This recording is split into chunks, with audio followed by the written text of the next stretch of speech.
Hello দাদি শ্যাম, good morning everyone. তো সকালে ওটা আমার পুজো দেওয়া হয়ে গেছে, এখন আমি ভোগও লাগাইছি। এদিকে বিছানা টিছানো হয়েছে, বাট কাপড় আমার গোছানো হয়নি। তো সকাল থেকে ব্যস্ত ছিলাম, ফটাফট কাজ করছি, বিকজ পরশু দিন আমাদের যাওয়া বাইরে। ভাইয়ের প্রজেক্ট আসলে অনেকগুলো, তো ওগুলো কমপ্লিট করতে হবে।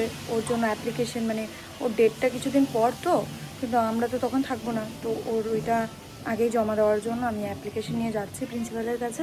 এখন স্কুল যাওয়ার জন্য অ্যাকচুয়ালি রেডি হয়েছি, আর খালি ভোগটা নামলাম, প্রসাদ বাড়াইতে পারি। আর অবস্থা দেখতেছো তোমরা, কালকে আমি যাব পার্লার থ্রেডিং করার জন্য, অনেকদিন ধরে করি না, অবস্থাও খুব খারাপ হয়ে গেছে। তো কালকে যাব সেটার জন্য। আজকে অনেক কাজ আছে, লাইক ওর প্রজেক্টও কমপ্লিট করতে হবে, কালকে জমা দেওয়া। তারপর কাপড় গুছানো হয়নি, আমি একটা চুড়িদার নিছি, সেটা আমার এখন সেলাই করতে নিয়ে যেতে হবে। আর ব্যাংকেও যেতে হবে, অনেক কাজ আছে, দৌড়াদৌড়ি একদম আজকের দিনটা, বহুত হেডেক যাবে আমি জানি।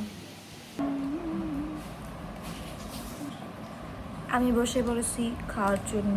আমি আজকে ফেনাবাদ দিয়েছিলাম গোপালকে, মা পাকে আনতেছে নিরামিষ।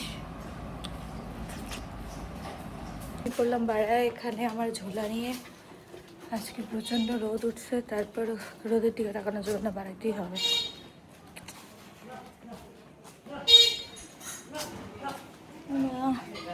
জোগাড় হয়ে গেছে, দাদাকে পেয়ে গেছি।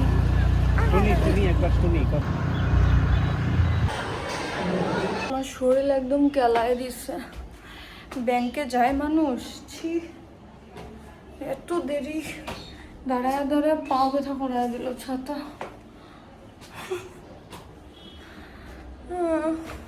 যে আমি তোমাদেরকে স্কুল দেখালাম, ওইটা আমার স্কুল।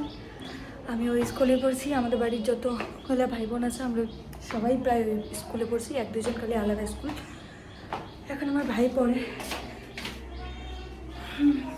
আইসা জাস্ট ফ্রেশ হলাম, খাওয়া দাওয়া করলাম, আর বসে বসে ভাইয়ের প্রজেক্ট নিয়ে এখন এগুলো করি, যতটুকু পারি করে নিই ফটাফট। রাত্রেবেলা জাগার ইচ্ছা নেই, সারাদিন এত খাটাখাটনি গেল না, রাত্রে জায়গা আর আমি এগুলো করতে পারবো না, শুয়ে পড়বো আজকে তাড়াতাড়ি। তো করতে বসি। তো আমার অ্যারাবের প্রজেক্ট 3টা অলরেডি করা হয়ে গেছে, আর একটা বাকি আছে, সেটা একটু পর করবো। উঠলাম আমি, উঠে তারপর গোপালকে সেবা লাগালাম। আজকে আর শরীর চলতেছে না, আমি বললাম না, মানে আমি দাঁড়াও হইতে পারতেছি না এরকম। এখন আমি মুখে ফটাফট লাগাবো মাস্কটা, আর হচ্ছে যেগুলো আমাদের স্কিন কেয়ারের মধ্যে পড়ে ওগুলাই। আর লাইটটা প্রবলেম দিতেছে না। এখন আমরা মুখ দেবো এটা, তারপর আমরা খাওয়া দাওয়া করবো। চলো, ভাবলাম খাওয়া দাওয়াটা সেরে ফেলি, এতটা মানে ঠান্ডা লাগতেছে, জ্বর জ্বর লাগতেছে, আর গলাটা না কীরকম খুসখুস খুসখুস একটা ভাব। তো দেরি না করে, অনেকক্ষণ সারাদিন তো জানোই কি এরকম হুলস্থুল গেল, তো ভাবছি খাওয়া দাওয়া করে ঘুমায় পড়ি। ভাত বসাইতে হবে, কারোর জন্যই নেই, একদম মানে 2 মুঠের ভাত আছে, সেটাই আমি খাবো। আর কিছু ওয়েটই করতে পারতেছি না, আমার মনে হয় আমি এখন ঘুমায় পড়ি খালি, তাহলেই হবে। তা আমরা চলে আসছি খাওয়া দাওয়া করে ঘরে শোয়ার জন্য।